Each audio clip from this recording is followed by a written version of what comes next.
Okay, I could get into just how cool of an English teacher he is and just how chill and how his class is set up, but like, I'm here to tell you his life story in a nutshell because he talked for 2 hours and I might mess up on some things, so I'm sorry in advance. Okay, but when general teachers say they want to talk about themselves, this is not the kind of thing you were thinking of. So to begin, his parents divorced when he was 3 years old, and his mom started to, be with abusive guys that would beat up him and all of this, and she ended up marrying one of them. And so they had moved to the west side where the gangs are and most just all Hispanic people. And in grade school, he was known as the white boy. And so during lunch, it would be 1 through 4th grade on the one side and 5th and 6th on the other side. And this was when he was like 5th to 6th grade. And so they do beat up the white boy hour. And so there was like 3 white boys, and all these like hundreds of these Hispanics would just go and beat them up. And the rule is they either have to cry or bleed. And so my teacher would make mostly just fake cries so he could be done with it. But I guess his other friend did not, and just did not go well. And so next, when he got to high school, it was the same idea. When he would go to the bathroom, he would be followed, and his head would just be dunked into the toilets. And one of the scenarios he was talking about is he was in class, and he had this teacher that was 6'2", like big guy. But I guess as one girl just walked into class, and I mean, when people walk into our classrooms, you generally mostly look up to see who it is. And he did that and then went back to his work. But one of the other guys in the class was like, "What are you looking at?" and all of this. And he was like, "Sorry, like I'm just getting back to work." And he's like, he just started to pick a fight, and he's like, no. And basically he was like, "You're either gonna bring me 10 ounces of weed tomorrow or I'm gonna kill you." And the teacher, he like kind of looked up, and then he just went straight to his work for the end of class and did not say anything. And he was like, "Well, I'm not bringing you anything, so I guess I'm a dead man." And the next day, he didn't bring the weed, so he's like, "Well, I guess I'm gonna have to kill you now." And like started like pushing him around, and he went to reach for something behind him, and before he could pull it out, someone in the class was like, "Hey, back off the white boy." And the guy turned around and was like, "What'd you say to me?" And this guy name was Henry, and he was like, "Sit down." And this guy was like smaller, but he listened. And I guess this guy Henry has a bodyguard that as soon as he leaves class is there, and always has his hand like in his like jacket like pocket, which you can guess what's probably in it. And Henry to my teacher was like, "Hey, I need to talk to you after class." And so they had like after class they had walked out to his car, and he opened the trunk, and in there was like shotguns, like grenades, like anything you can think of was there. And I was like, "Hey, like if anyone's ever picking you, just say like his name, like Henry, like I got your back." And so he had that comfort. But one day, like he was going to a quince, and like with his whole family, like he was in a tux, but I guess like they don't know if he was on drugs or like whatnot, but like this guy had taken him to his car and started beating him with a pole. And his stepdad had walked down and was like, "Hey, like get off him," and like started to pick a fight with him. But then the cops came, and my teacher had to testify, of course. But in court, the guy stood up and it was like, "I'm Satan, I'm going to kill you all, you're going to go to the gates of hell." My teacher was like, "That's what he said to me."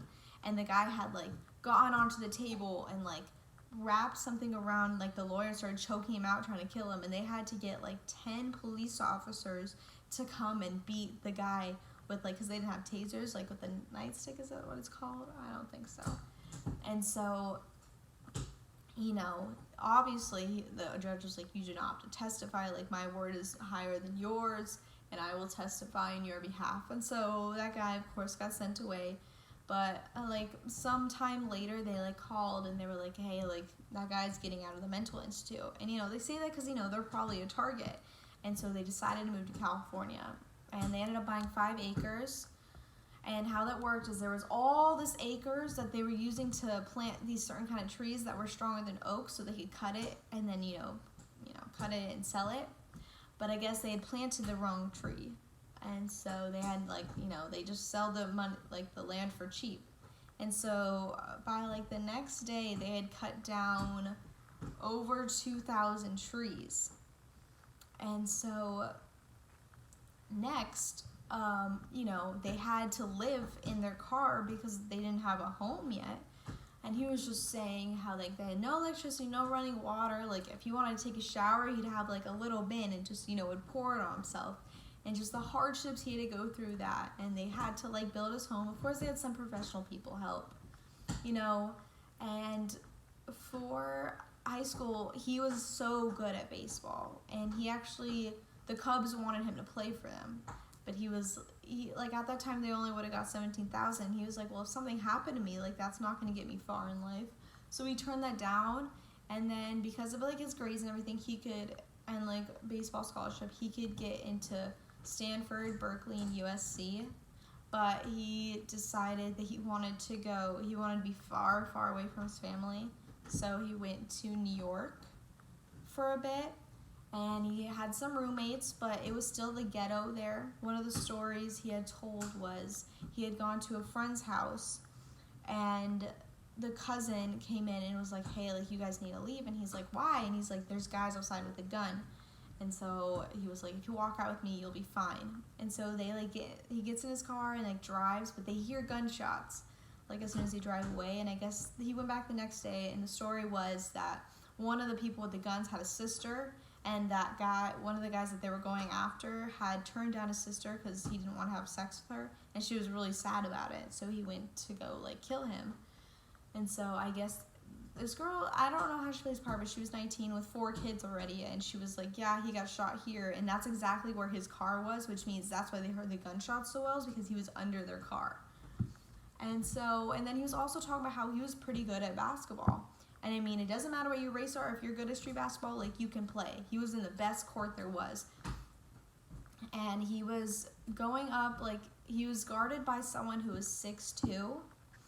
And he started doing really well, beating him and everything. And he jokingly was like, oh, how tall are you? And he was 6'2", and he was like, I'm 5'8", and I'm smoking you.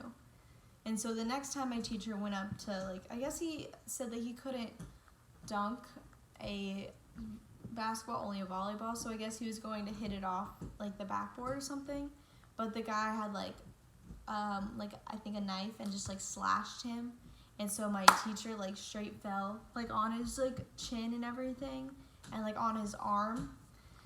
And so he went to go get stitches, and he didn't realize his arm was broken because he was in shock. So the next morning he woke up and he could not move his arm, and he was trying to figure out what happened. And so he went in to get MRI, and at that time it's when they did the needle, And so they put the needle in, and he made some needle jokes, but then he was talking about how when you're about to pass out, and that's how he felt, but he couldn't get the words out, and he was trying to kick the nurse, but they just weren't paying attention. And so he had passed out and fallen onto the needle, and so it also messed up some nerves, so he could never play baseball again. He can never pitch. And sometime he moved back to California. I think it was money reasons, and he lived with his parents again, except he still had to pay rent. He had to pay all the stuff on his own. And so he had met some people, and he started to play beach volleyball or sand volleyball. And one night they would get a lot of people together, and I guess this girl showed up, and they had no idea who brought her. And he thought she was cute, so he went up to her and was like, oh, what's your name? Got her number and blah blah blah. And he was like, oh, how old are you? And she was like, oh, I'm 23 today. And he was in shock and then she was like, oh, how old are you? And he's like, I'm 21. And she was like, oh no. And so she started to leave, but he called her back, and they ended up being friends, kind of dating, but he could never see himself marrying anyone just because of what he went through, in his parents' marriage. And so then, as time went on, they got close or whatever, but his parents, even though he was like 21, they still had a curfew for him. And he was like, I don't want to do this anymore. So he asked his birth dad, who wanted nothing to do with him as a child, like forgot to like pick him up and like take care of him and all this, was like, hey, can I come live with you? And his dad said yes, and he loved it because, you know, he didn't have a curfew or anything. But what he didn't know is that a little bit later, the girl actually wanted to come to Phoenix to take some class. And so they lived, you know, together with his dad, and, you know, everything was good. But then I think she needed to go back to California for some reason. And she was at the airport. She was like, I can stay. Like, if you want me to stay, just tell me and I'll stay because I love you. And he's like, I can't say it. I'm sorry. And so they went their separate ways. She was thinking it's over. But as he was walking away and got home, he's like, I can marry her. I can marry her. And so she ended up wanting to move back to Arizona. And so, before this, he had a job where his friend got paid good money just to teach kids how to go up to houses and try to get people to sponsor to their newspaper. And he's like, oh, like, that's easy money. Like, it literally does nothing. It makes good money. So he tried to do it, but didn't make much money. So the guy was like, hey, if you take my kids home, like, I'll pay you for gas money, which was more than he was making for selling the newspapers. And so he was driving, and he looks over to tell the kid to put on a seatbelt. But as he was doing that, they just hit a full-on collision. And the kid flew out, but only had like a scratch and just like some glass. The teacher who had the seatbelt on, actually, the whole like front part of him got torn off, and his rib cage got torn out, and his back got torn out, and his neck, and he couldn't do anything for 7 months. And after that is when she talked about how she wanted to move back, like after he recovered, and he was like, hey, like I can fly out there, and then we'll just drive here, and like I'll help you with all your stuff. And so everything, and he got there at the airport, and he had proposed, and she had, like, it wasn't shocked, but then she said yes. So they ended up, you know, moving together, and then they, you know, there's a lot of stuff with, like, his school. Like, he just went to a lot of school, and I'll talk about one of them, but, like, for example, he, you know, he could have gone to Berkeley, Stanford, but ASU, he had 65 credits, and he was getting the application so he could just get, you know, his teachers, like, his bachelor or whatever. Bachelor. And they were like, they only accepted 18. He's like, literally, I could have gone to Stanford or Berkeley, but you guys will not accept mine, like, at ASU. And so, like, he busted his ass, like, went to multiple schools to get all of his credits done. Like, he literally, for 1 year, only got 1 hour of sleep, literally for that whole year. And he, like, after that year, he, like, went up and was like, hey, like, I finished all my credits. And they're like, sorry, like, we're trying to get more minorities, like, for teachers and everything. And he's like, hey, you guys said if I finish all these credits that you get, like, I could finish my application or whatever to, like, get this bachelor's. And they're like, sorry. So he, like, tried again and then appealed that one and then appealed. And then he tried another place, and he finally, you know, got accepted. But back to the storyline, they were gonna have their first child, and I guess they figured out that her placenta could erupt, like, you know, like just some women have that, and so they went in, and so she had to get a C-section immediately because it was starting to tear, and so they had their first boy, and then after that, just like, you know, it was a stressful experience. They did not want to go through that again. And, so, you know, they argued about it, but eventually he gave in, and he's like, okay, like, I'll have another kid, or whatnot. And so, she got pregnant again, but 5.5 weeks before she was due, she had this side pain, so he, like, rushed home for an exam he was supposed to take. And the charger's not up here. And he was like, he's like, okay, like, they called the hospital, and they were like, come in. And I guess her placenta had broken, and she was bleeding on the inside. And when she was in there, she had like a monitor up her and like on her. And, but all of these nurses started rushing in and, like, just, like, moving around, like, shaking her, and he was like, this is not in the class, and they wouldn't tell him anything. He's like, put on these scrubs, like, like, we don't know if you can come in yet, but just, like, just in case. And, like, he was, like, starting to cry. He was like, what do I do, and all this. And literally he was in the, like, the reception office, and, like, he, like, peeked his head out, and two nurses were, like, not good, and they had told him that the wife and the child had died. And of course, that's just traumatic. And he was going around, like, he's like, what am I going to tell my other son? Like, he was crying, like, he just needed time, he was everywhere. But after, like, 45 minutes, he, like, went back, and he stormed in, and he was like, I demand the hat. Like, I guess babies get hats when they're born, and, like, he wanted the name tag or whatever. And he was, like, demanding, he's like, give it to me, like, I deserve it, like, both my wife and I have insurance, like, I get this. And they, like, he, like, would not back down. The nurse was like, sorry, like, you can't have that. And he's like, I already paid for it, and blah, blah, blah. And they had to get a cop. But then the main doctor came out, and he's like, what's all this, like, what's all this about? And he was, like, explaining, he's like, I just want somebody to remember them by. And he's like, and then the doctor was like, what are you talking? He's like, they pulled through. That's when I almost cried in class. I was like, the mother had been dead for 25 minutes, and the son had been dead for 24 minutes. I guess every time, like, when they cut her open again to do another C-section, because, her placenta broke again, she just started to bleed out, and they would put sponges in. From every OR room, they had grabbed all their sponges, and it was just kept putting sponges in. And I guess taking them out, they got lost track of time when they, like, stitched her back out, because she eventually stopped bleeding, and, her heart came back. And I guess the only problem with her brain is that she used to have sharp memory, but she kind of forgets things now, And so, but for the little boy, I guess, mostly since he was 5.5 weeks early, he was only supposed to be 1.8 pounds, but he ended up being 3.7 pounds, which means after, like, this 23 minutes, they were, like, trying everything could. They realized that since he weighed that much, that they could do one more of the shot to the heart. And they literally just that one last shot after 23 minutes, on that 24th minute, his heart came back.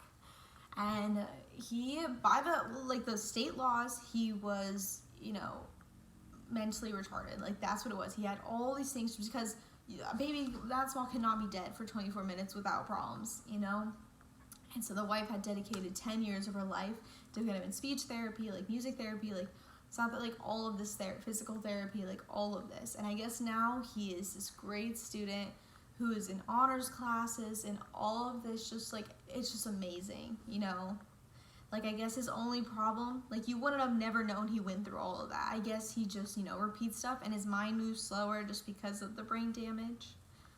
And so then, like, later on, she was going through menopause, so she took 2 doses of birth control. But one day, she had called my teacher, and it was like, I'm pregnant. And he was like, how? And I mean, she's like, who did it? And, like, all these things, he was like, it was kind of funny. And he was like, just how is this possible? And she was like, well, you did it. And so then, like, about 6 weeks, or, like, before she was due, she got the itch again. And before that, when they went to go checkups, they were like, hey, like, you only have a 70% chance of living. And she's like, I still have a chance. And so, like I said, like, 6 weeks before she was due, she had the itch again. And so they weren't taking any chances. She stayed in the hospital for a few months on bed rest for 23 hours a day. She could only leave the hospital bed for 30 minutes total every day. Like, one time, like, the husband came to visit, or, like, my teacher came to visit her, and they were, like, walking around for, like, 37 minutes, and all the nurses were freaking out, like, you can't ever do that again, or you cannot leave your room at all. And they ended up, eventually they were like, hey, like, to be on the safe side, we should take the baby out. And so they were like, oh, let's do it Saturday because he didn't have any classes. And it turns out all their kids were born on the 11th of different months. Isn't that weird? But so that baby was okay. I guess he's like this good athlete and all this, and that's, I mean, oh, and then later on, his real mom got divorced, and I guess she wasn't doing well mentally and just physically. So his wife suggested that she move in with them, and he was like, no. But then he did, and she's lived with them for 20 or 17 years.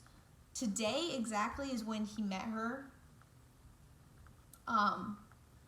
29 years ago, because they dated for 2 years and been married for 27 years, but it's her birthday today. Of course, she said I'm 23 today, and they literally met today, 29 years ago. Isn't that crazy? But yeah, and so I don't know, it's just really beautiful. And I think when he was talking about how it was hard for him to get a job for his ethnicity and his gender, it's just kind of crazy, because when we think of white male, they're at the top, but you never know the story behind people, and I think it's just kind of crazy. But yeah, that's it.